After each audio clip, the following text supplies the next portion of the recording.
আজকে ইলিশ মাছ রান্না আর নারায়ণগঞ্জের রাতের ভিউ দেখুন, কত সুন্দর ভিউ রাতের, দেখতে কত ভালো লাগছে।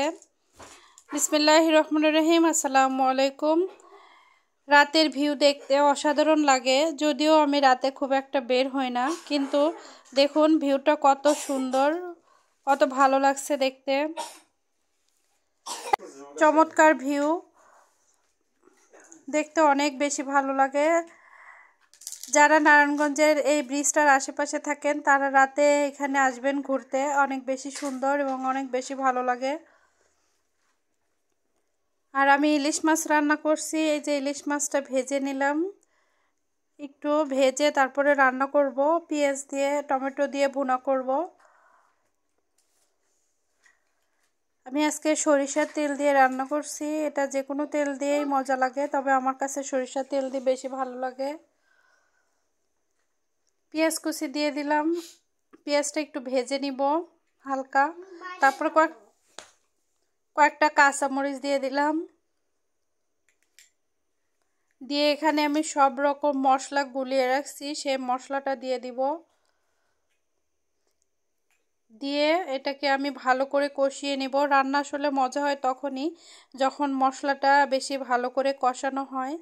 আমার কষানো শেষ, এই যে আমি একটা টমেটো দিয়ে দিলাম, বেশি দিব না কারণ মাছ অনেক কম।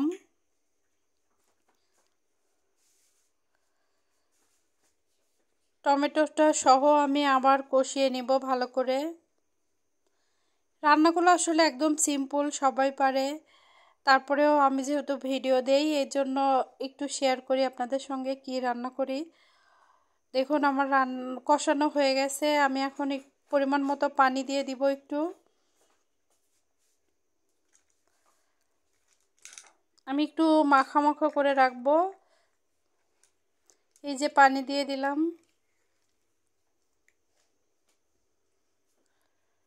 পানিটা ফুটে আসলে আমি মাছগুলো দিয়ে দিব, ভেজে রাখা ইলিশ মাছগুলো। দেখুন ফুটে উঠছে পানিটা, আমি মাছগুলো দিয়ে দিচ্ছি।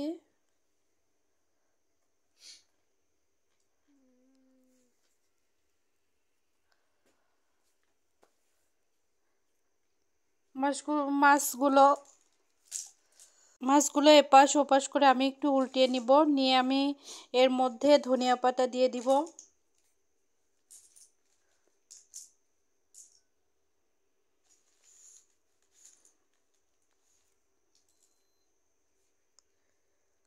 আমি আগে থেকে কুচিয়ে রাখছিলাম ধনিয়া পাতা, সেই ধনিয়া পাতাগুলো দিয়ে দিলাম,